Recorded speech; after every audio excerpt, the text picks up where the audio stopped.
पैसा कमाने का सबसे आसान तरीका नौजवानों के लिए। नौजवान आजकल बहुत ज्यादा अपॉर्चुनिटीज हैं, खासतौर पे अगर आप पढ़े लिखे हो, डिजिटल आप स्किल सीख सकते हो, उस पर काम कर सकते हो। लेकिन यहाँ पे मैं सबसे आसान तरीका बताऊंगा जिसमें आप सारे एक्सपर्ट हो। वो आसान तरीका क्या है? आप सारे सोशल मीडिया यूज करते हो, लेकिन एज अ कंज्यूमर, कंज्यूमर का क्या मतलब होता है कि आपको फेसबुक, मेटा, इंस्टाग्राम, यूट्यूब, सारे जो चैनल्स हैं, सारे जो प्लेटफॉर्म्स हैं, वो आपको एड दिखा के रेवेन्यू कमाते हैं। वो भी कमाते हैं और पीछे जो लोग होते हैं कंटेंट क्रिएटर, वो भी।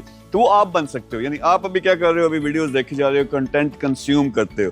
तो सिंपल आपने क्या करना है, हर एक को अपना एक फेसबुक का पेज और इंस्टा का पेज बनाना चाहिए और उस पे कंटेंट लगाना शुरू कर दो। आपका कोई ना कोई पैशन है, कोई ना कोई इंटरेस्ट है, किसी का क्रिकेट है, किसी का ई कॉमर्स है, किसी का बिजनेस है या और कुछ नहीं, आप हमारे प्लेटफॉर्म से जो बिल्कुल फ्री है उससे स्किल सीखो, उस पे काम करना शुरू कर दो, उसके बारे में डेली वीडियोस बनाना शुरू कर दो। तो पहला चैलेंज ये है, ये तरीका बहुत आसान है लेकिन इसमें एक मेहनत है। मेहनत क्या है कि रोज आपको कम से कम एक वीडियो बनानी पड़ेगी। वो वीडियो बना के आप क्या करेंगे, आपने अपने पेज पे लगानी है।